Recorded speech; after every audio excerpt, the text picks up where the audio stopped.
combina oggi santo Papi a profondamente riflexionar a palavra e canto. Ele oggi santo Papi nos fa meditare il sofrimento e morte do Senhor Jesus Cristo ao meio de seu mês último cheio palavra de cruz.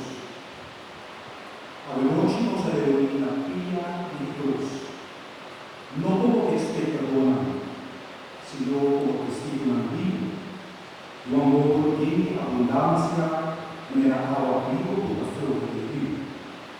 De palavra de misericórdia em agonia profundo e de salvação lograr por meio do coração rendido. E da noite santo aqui nós escuta Cristo o último cheio de palavra, acompanhado tanto na reflexão.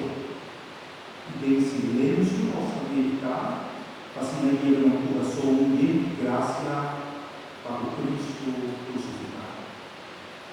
Nossa treta em silêncio, nossa manter em silêncio e nossa meditar a palavra e canto em silêncio. Aplausos lá no nosso coração. Também na reflexão, eu quero interpretar a Universal Voices, Pastor Raul, Reinier Leifro, Orla Virgen Carmen, José Pipo Fiasdino e Foneta Love. Reflexão e batisce palavra na mão do irmão e pastor Oscar. Depois de praticar a abertura, deixei o último palavra na Cristo na cruz, para que ele explicar para a pessoa o seguidor Jesus.